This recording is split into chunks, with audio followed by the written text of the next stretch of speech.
सभी को नमस्कार। एक बार फिर से आपका स्वागत है। इस वीडियो में मैं कुछ और बातें आपको बताना चाहता हूँ कि आप जब प्रैक्टिस की बात करते हो ना, तो प्रैक्टिस की जो सबसे जो अच्छी टेक्निक होती है या सबसे अच्छा जो प्लेटफॉर्म होता है वो मॉडल पेपर नहीं होता कभी भी। ठीक है ना, कि आप कहीं किसी बुक स्टोर से जा कर के 10-15 मॉडल पेपर की वो बुक ले आओ और पूरे साल 2 साल जब तक आपका पेपर नहीं होता तब तक आप उसी को मतलब बार बार करते हो। ठीक है, और मेरे हिसाब से वो जीरो है। ठीक है ना, और जीके के लिए आप थोड़ा वैसे ठीक ठाक मैं उसको बोल सकता हूँ कि आप कोई लक्ष्य की 10,000 वाली वो आती है या कोई अदर पब्लिकेशन की जो एमसीक्यूज सीमित मात्रा में आते हैं उनको आप अपनी तसल्ली के लिए ज़रूर ला सकते हैं, लेकिन वो एक अल्टीमेट तरीका वो उसका नहीं है।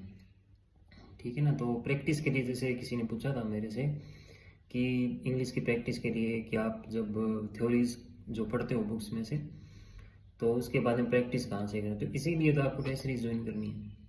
ठीक है ना, अभी मैं हर वीडियो में टेस्ट सीरीज का बोल रहा हूँ।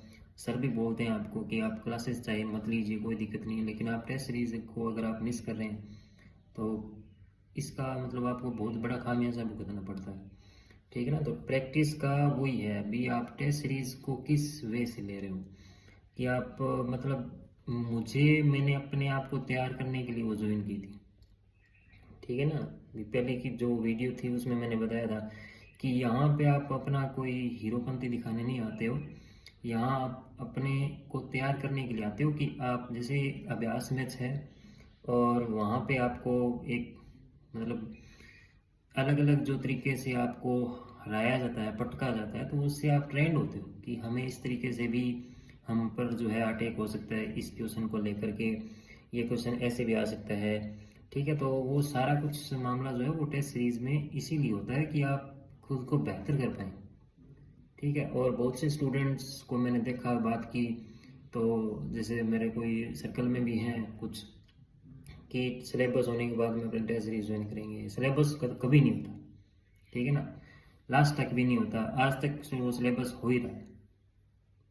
तो सिलेबस कंप्लीट कभी नहीं होता, पढ़ाई कभी ख़त्म नहीं होती, सीखना है वो कोई इसका एंड नहीं है। मैं आज तक उन्हीं बुक्स को मान लो जब देखता हूँ तो आज भी उनमें से नई नई चीज़ें निकल के आती है। तो तैयारी का जो सबसे बेस्ट प्लेटफॉर्म है वो आपका टेस्ट सीरीज ही है। ठीक है ना, वहाँ पे ये नहीं है कि मेरी रैंक नहीं आई या मेरी मैं अगर डाउन चला गया तो लोग क्या कहेंगे। लोगों को इतना टाइम थोड़ी है कि वो आपके नाम देखते फिरेंगे। ठीक है ना, तो आप लोगों को इम्प्रेस करने के लिए नहीं आए हो, आप अपने आप को खुद बेहतर करने के लिए आए हो, और इसीलिए वो जो है टेस्ट सीरीज़ आपको ज़रूर ज्वाइन करनी चाहिए। बिना टेस्ट सीरीज़ के मैं तो मानता नहीं कि आपके सिलेक्शन होंगे। पुराने ज़माने में होते थे जहाँ पे आपको सीधे ऊपर के क्वेश्चन पूछे जाते थे। आजकल जो है वो ट्रेंड जो है हर बार जैसे सर कहते हैं कि पेपर की उम्र भी बढ़ती है। ठीक है ना, आप 2012 के 13 के पेपर देखो और आज के पेपर देखो, आप जीके में या इंग्लिश में, मतलब आपको पूरा का पूरा सिस्टम वो बदला हुआ नज़र आता है। तो उसमें आप टेस्ट सीरीज़ को ज्वाइन करें, वहाँ पे अपनी जो है परफॉर्मेंस। अब कहाँ से क्या पढ़ना है हमें घर बैठे को कौन मतलब एडवाइस करता था? टेस्ट सीरीज एडवाइस करती थी कि हमें वो बताती थी कि आपको ये चीज़ें आपको ज़रूर पढ़नी है, इनमें से अंडरलाइन ये चीज़ करनी है, ये चीज़ इसको छोड़नी है। ठीक है ना, इस चीज़ में हमें और बेहतर करने की ज़रूरत है, इस चीज़ के लिए हमें ये बुक्स लाने की ज़रूरत है। तो वो चीज़ें आप, यही तो होता है एनालिसिस। एनालिसिस का मतलब ये थोड़ी है कि आपने टेस्ट दिया और आपने अपने नंबर देखे और आपने रैंक देखी और बात खत्म। ये एनालिसिस नहीं होता। एनालिसिस वही होता है कि आपने पेपर से क्या सीखा है। ठीक है, कि आपको क्वेश्चन जो आप सोच रहे थे उसके अकॉर्डिंग कहाँ से क्या बन रहे हैं, जो आपने अंडरलाइन किया हुआ उसमें से कुछ आ रहा है कि नहीं आ रहा, या जो आपने छोड़ दिया था बिना किसी मतलब कि ये तो महत्वहीन है, उस चीज़ में से क्या पूछा जा रहा है ना। तो ये तो होता है कि अपडेट रहना खुद को। तो टेस्ट सीरीज को ज्वाइन आप जरूर कीजिए। वो ही है आपका मॉडल पेपर है वो आपके, कि आपके महीने में 6 टेस्ट हो रहे हैं शेड्यूल वाइज, तो आप मतलब 6 आपने मॉडल पेपर कर लिए और वो भी अप टू डेट होकर। ठीक है, बुक आप लेके आते हो बुक स्टोर से, पता नहीं कब की कोई कॉपी पेस्ट की होती है, वो आपको दे देते हैं भी नोइंग द मॉडल सही तरीके वो खुद। मतलब मैं तो इनको मानता नहीं, मैंने आज तक कोई मॉडल पेपर की मतलब कोई बुक नहीं खरीदी। ठीक है, पहले के ज़माने में होते थे जब आपके पास में ऑनलाइन या इतनी जब हम अपडेट नहीं थी उन मतलब जो नई जो सामग्रियों से। आज के टाइम पे आपको ये सुविधा मिल रही है और इतना कुछ मतलब मेहनत करके वो टेस्ट बनाए जा रहे हैं आजकल के पेपर के ट्रेंड को देखते हुए। तो वही है एक ऑनलाइन या ऑफलाइन, आप जैसे भी ज्वाइन करो, ऑथेंटिक तरीका तो वही है, ओरिजिनल है। और उसके प्रभाव भी आपको पता ही है क्या होते हैं, ज़्यादा बताने की इसमें ज़रूरत नहीं लगती मेरे को। और इसके बाद में जैसे मैंने कहा था कि थोड़ा सा बुक या जो मेरे पास में जो सोर्सेज हैं उनके ऊपर चर्चा कर लेते हैं, तो मैं उसको भी आपको दिखा देता हूँ। जैसे जो तरीका है, ठीक है ना, अब इसमें करंट का जैसे मैंने बताया था आपको कि मैंने इस तरीके से किया था, तो वो ये है, ठीक है ना। आपको शायद थोड़ा सा इसमें उल्टा दिख रहा होगा। मैंने अब ये आप देखो मार्च 2022 ऊपर दिख रहा होगा आपको यहाँ पे।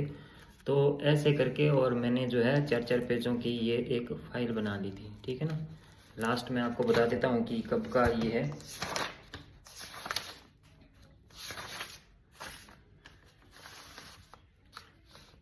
लास्ट मतलब ये दिसंबर का है, ठीक है ना।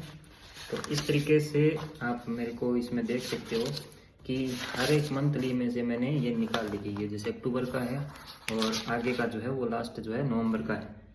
तो इस तरीके से आप जब इनको अंडरलाइन करके और करते हो ना, तब आपको चीज़ें थोड़ा सा आपको कॉन्फिडेंस रहता है। आया भले ही इसमें से क्या हो क्या नहीं आया हो, वो चीज़ मैटर नहीं करती, ठीक है ना, कि कितना इसमें से हुआ। मैटर ये करता है कि आपने एक चीज़ को कितनी बार पढ़ा, ठीक है। तो उससे कॉन्फिडेंस रहता है और डायरेक्टली नहीं तो इनडायरेक्टली कहीं ना कहीं आपको वो चीज़ें मिल जाती है पेपर में। इतना भी वो कुछ अनप्रेडिक्टेबल नहीं आता पेपर में, और जो अनप्रेडिक्टेबल आएगा ना वो सबके लिए आएगा, ठीक है ना। तो ये चीज़ें विश्वास बनाती है कि हमसे बेहतर कोई नहीं कर पाएगा, ठीक है ना। जैसे मान लो मैंने क्लास में भी बात की थी वहाँ पे सूरतगढ़ में, कि जब हम सेकेंड ग्रेड का पेपर दे के निकले थे तो सब्जेक्ट का कॉन्फिडेंस इतना इतना बढ़िया था कि हम ये मान रहे थे कि 150 में से 150 क्वेश्चन करके आने हैं। लेकिन वहाँ पे पेपर को एनालिसिस किया और 137 क्वेश्चन हमने किए थे। तो उसमें फिर वो दबाव जो आना होता है ना कि हम 150 सोच के आए थे और 137 हुए हैं, तो वो पेपर से ही आया था, ठीक है ना। टेस्ट सीरीज से इतने ज़्यादा हमारा जो दिमाग है वो ब्रॉड हो गया था कि हम ये सोच रहे थे कि आज जैसे क्रिकेट में जो पिचेस होती हैं वो कुछ एक स्कोर के अकॉर्डिंग चलती है, ठीक है ना। कि कुछ पिचेस जो तो उनमें आप T20 में देखते हो या मैच में देखते हो कि स्कोर है वो 100 से आगे बढ़कर चला जाता है, और कुछ जो लो स्कोरिंग जो पिच होती है, तो वो जो समझ होती है वो आपको बार बार जब आप डिफरेंट डिफरेंट चीज़ों या मैदान पे खेलते हो या काफ़ी लंबा आपका अभ्यास है, तो वो समझ तब आती है आपकी। तो टेस्ट सीरीज़ के ये कुछ डायरेक्ट जो आपको असली में पहचान दिलाने वाले या असली में जो फ़ायदेमंद होती है ना, जिस चीज़ के लिए आप पे कर रहे हो टेस्ट सीरीज़ के लिए, वो उनका जो रियल जो बेनिफिट है वो यही है कि आपकी समझ बढ़ेगी, आपको पढ़ना आएगा, आपको चीज़ें कलेक्ट करना आ जाएगा, आपको चीज़ें हटाना भी आ जाएगा कि कौन सी चीज़ मेरे काम की नहीं है। आप कचरा इकट्ठा नहीं करेंगे, ठीक है ना। तो वो समझ बनती है उससे। इसी प्रकार से जैसे ये मैंने रीट के अंदर जिस दिन वो जो 2021 के टाइम पे लॉकडाउन के बाद लॉकडाउन में तैयारी मेरी शुरू हुई थी, तो ये जो रीट वाली जो बुक है वंदना जाटौन मैडम की, तो ये बुक मैंने सिर्फ लाने के लिए नहीं रखी है यहाँ पे कि मैं ये लाया था, ये भी था, ये भी था। इस बुक को मैंने आप जैसे देख सकते हो, ठीक है, यहाँ पे मैंने सारा कुछ लिखा हुआ है बाकायदा, मेरी जो पहली रीडिंग जो चल रही थी, ठीक है ना। तो शुरू में तो मैं यानी एक सिस्टम था कि मेरे को इतने दिनों में, एक हफ्ते में ये बुक है वो एक बार कंप्लीट करनी होती थी। तो उनको शुरू में जैसे 5-6 रीडिंग लगाई है तो मैंने यहाँ पे जैसे लिख के रखा था, लेकिन बाद में मैंने इसको लिखना बंद कर दिया था, ठीक है। क्योंकि इस बुक की मैंने आज तक हो सकता है कि 50 से 60 बार रीडिंग लगाई हो, ठीक है। लोग मतलब 5-7 रीडिंग लगाने के बाद में बोल देते हैं कि मेरी बहुत तैयारी है। तैयारी का कोई नाप नहीं होता, आपको एग्ज़ाम तक पढ़ते ही रहना है। और आज भी ये चीज़ें जो है ये हमें कुछ सिखा कर ही जाती है, ठीक है ना। तो उसके बाद में आपका मतलब एक्सपीरियंस इतना ज़बरदस्त हो जाता है कि आप मतलब ये नहीं सोचते कि पेपर में क्लियर हो पाएंगे या नहीं हो पाएंगे, वहाँ पे आपका मामला जो है वो रैंक का सवाल आ जाता है कि अब तो रैंक देखनी है कौन सी आएगी। ठीक है ना। तो 5-7 बार, 10 बार, 15 बार, 20 बार, जितना भी आपको पढ़ने का मौका मिले आप उसको उतनी, यानी अपनी बेस्ट लेवल पे तैयारी करो आप। 5-7 बार ये कोई फिक्स थोड़ी है कि 7 बार पढ़ेंगे तो ही सिलेक्शन होगा। कई बार 5 बार पढ़ने से भी हो जाता है, कई बार 15 बार भी पढ़ने से हम थोड़े से रह जाते हैं। तो ये चीज़ है कि आपको एक सोर्स लेकर के, और ये मेरे किसी फ्रेंड ने मेरे को रिकमेंड की थी कि ये बढ़िया आती है, सेकंड ग्रेड के अंदर भी मैं इसको रिकमेंड करता हूँ। ठीक है ना। क्योंकि जहाँ तक मेरी समझ है इतना ज़्यादा हार्ड नहीं आता इसका लेवल।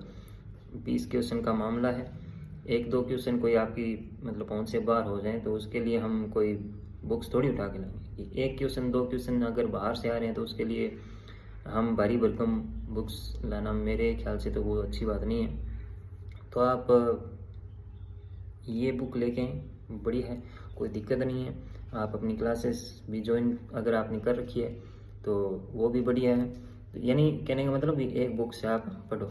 इसके बाद में जो है जैसे यहाँ पे मैंने मैप वगैरह रख रखे हैं, तो जैसे जलधाराएं हैं, महाद्वीप, महासागर है, तो उनको आप इस तरीके से मैप के अंदर जब आप करेंगे ना, ये यहाँ पे जैसे लिख लिया कोई जल संधि है, इस तरीके से आपने राजस्थान की कुछ चीज़ें हैं, ये मेरा मतलब चित्रकार और चित्र शैलियों का ये बनाया हुआ था, इसमें से बाहर कुछ नहीं जाता। एक ये आपका वर्गीकरण है वनस्पति वाला, ठीक है, कोपेन का, और ये तो इसमें से भी बाहर मतलब जो टिवार्थ वगैरह का है, लगभग इन्हीं के अराउंड जो है आपसे क्वेश्चन पूछे जाएंगे।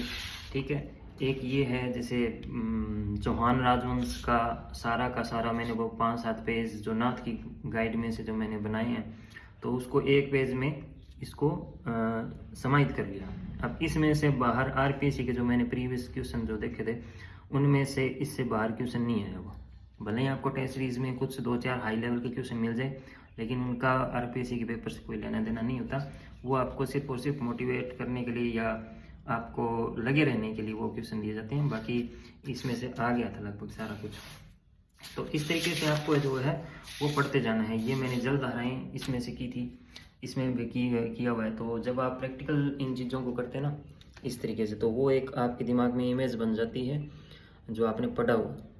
ठीक है। अब जैसे जलधाराओं को मैंने इस तरीके से किया तो वो बहुत बढ़िया था, क्योंकि मैं इनको बार बार देखता था, और देखने के बाद में जब क्वेश्चन आता है तो आपको पता होता है कि मैंने जो एक डायग्राम बनाया था तो उसमें ये नाम कहाँ लिखा हुआ है।